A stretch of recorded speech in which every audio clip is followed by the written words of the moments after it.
I'm going to talk about the power of a word, jihad. To the vast majority of practicing Muslims, jihad is an internal struggle for the faith. It is a struggle within, a struggle against vice and sin, temptation, lust, greed. It is a struggle to try and live a life that is set by the moral codes written in the Quran. In that original idea, the concept of jihad is as important to Muslims as the idea of grace is to Christians. It's a very powerful word, jihad, if you look at it in that respect. And there's a certain almost mystical resonance to it. And that's the reason why for hundreds of years, Muslims everywhere have named their children jihad, their daughters as much as their sons, in the same way that, say, Christians name their daughters grace. And Hindus, my people, name our daughters bhakti, which means, in Sanskrit, spiritual worship. But there have always been, in Islam, a small group, a minority, who believe that jihad is not only an internal struggle, but also an external struggle against forces that would threaten the faith or the faithful. And some of these people believe that in that struggle, it is sometimes okay to take up arms. And so the thousands of young Muslim men who flocked to Afghanistan in the 1980s to fight against the Soviet occupation of a Muslim country, in their minds, they were fighting a jihad. They were doing jihad. And they named themselves the Mujahideen, which is a word that comes from the same root as jihad. And we forget this now, but back then, the Mujahideen was celebrated in this country, in America. We thought of them as holy warriors who were taking the good fight to the ungodly communists. America gave them weapons, gave them money, gave them support, encouragement. But within that group, a tiny, smaller group, a minority within a minority within a minority, were coming up with a new and dangerous conception of jihad. And in time, this group would come to be led by Osama bin Laden. And he refined the idea. His idea of jihad was a global war of terror, primarily targeted at the far enemy, at the crusaders from the West against America. And the things he did in the pursuit of this jihad was so horrendous, so monstrous, and had such great impact that his definition was the one that stuck. Not just here in the West. We didn't know any better. We didn't pause to ask. We just assumed that if this insane man and his psychopathic followers were calling what they did jihad, then that's what jihad must mean. But it wasn't just us. Even in the Muslim world, his definition of jihad began to gain acceptance. A year ago, I was in Tunis, and I met the imam of a very small mosque, an old man. 15 years ago, he named his granddaughter Jihad, after the old meaning. He hoped that a name like that would inspire her to live a spiritual life. But he told me that after 9/11, he began to have second thoughts. He worried that if he called her by that name, especially outdoors, outside in public, he might be seen as endorsing bin Laden's idea of jihad. On Fridays in his mosque, he gave sermons trying to reclaim the meaning of the word. But his congregants, the people who came to his mosque, they had seen the videos. They had seen pictures of the planes going into the towers coming down. They had heard bin Laden say that that was jihad and claimed victory for it. And so the old imam worried that his words were falling on deaf ears. No one was paying attention. He was wrong. Some people were paying attention, but for the wrong reasons. The United States at this point was putting pressure on all its Arab allies, including Tunisia, to stamp out extremism in their societies. And this imam found himself suddenly in the crosshairs of the Tunisian intelligence service. They had never paid him any attention before. Old man, small mosque. But now they began to pay visits. And sometimes they would drag him in for questions. And always the same questions. Why did you name your granddaughter, Jihad? Why do you keep using the word jihad in your Friday sermons? Do you hate Americans? What is your connection to Osama bin Laden? So to the Tunisian intelligence agencies and organizations like it all over the Arab world, jihad equaled extremism. Bin Laden's definition had become institutionalized. That was the power of that word that he was able to do. And it filled this old imam, it filled him with great sadness. He told me that of bin Laden's many crimes, this was, in his mind, one that didn't get enough attention, that he took this word, this beautiful idea.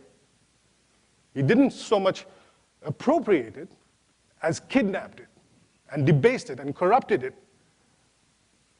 and turned it into something it was never meant to be, and then persuaded all of us that it always was. A global jihad. But the good news is that the global jihad is almost over, as bin Laden defined it. It was dying well before he did, and now it's on its last legs. Opinion polls from all over the Muslim world show that there is very little interest among Muslims in a global holy war against the West, against the far enemy. The supply of young men willing to fight and die for this cause is dwindling. The supply of money, just as important, more important perhaps, the supply of money to this activity is also dwindling. The wealthy fanatics who were previously sponsoring this kind of activity are now less generous. On March 14 this year, I post this poster on Facebook. This is an image of me and my daughter holding the Israeli flag. I will try to explain you about the context of why and when I post it. A few days ago, I was sitting, waiting on the line at the grocery store, and the owner and one of the clients were talking to each other, and the owner was explaining to the client that we're going to get 10,000 missiles on Israel. And the client was saying, no, it's 10,000 a day. This is the context. This is where we are now in Israel. We have this war with Iran coming for 10 years now, and we have people, afraid. It's like every year, it's the last minute that we can do something about the war with Iran. It's like, if we don't act now, it's too late forever, for 10 years now.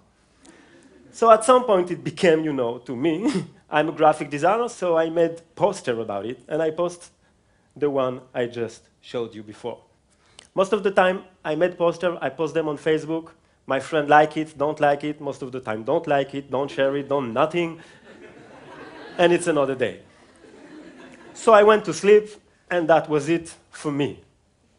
And later on the night, I woke up, because I always waking up in the night, and I went by the computer, and I see all these red dots, on Facebook, which I never seen before. And I was like, what's going on? So I come to the computer, and I start looking on, and suddenly I see many people talking to me, most of them I don't know, and few of them from Iran, which is, what? Because you have to understand, in Israel, we don't talk with people from Iran. We don't know people from Iran. It's like, on Facebook, you have friends only from, it's like your neighbors are your friend on Facebook. And now people from Iran are like talking to me. So I start to answering this girl, and she's telling me she saw the poster, and she asked her family to come, because they don't have a computer, she asked her family to come to see the poster, and they're all sitting in the living room crying. So I'm like, whoa. I asking my wife to come, and I tell her, you have to see that. People are crying. And she came, she read the text, and she started to cry.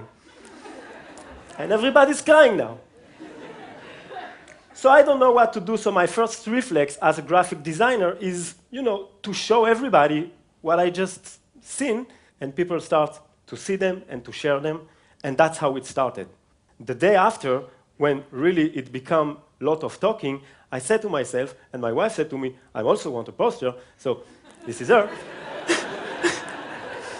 Because it's working, put me in a poster now. But more seriously, I was like, okay, this one's work, but it's not just about me, it's about people from Israel want to say something. So I'm going to shoot all the people I know, if they want. And I'm going to put them in a poster, and I'm going to share them. So I went to my neighbors and friends and students, and I just asked them, give me a picture, I will make you a poster. And that's how it started. And that's how really it unleashed it. Because suddenly people from Facebook, friends and others, just understand that they can be part of it. It's not just one dude making one poster, it's we can be part of it. So they start sending me pictures and ask me, make me a poster, post it. Tell the Iranians, we from Israel love you too. It became, at some point it was really, really intense.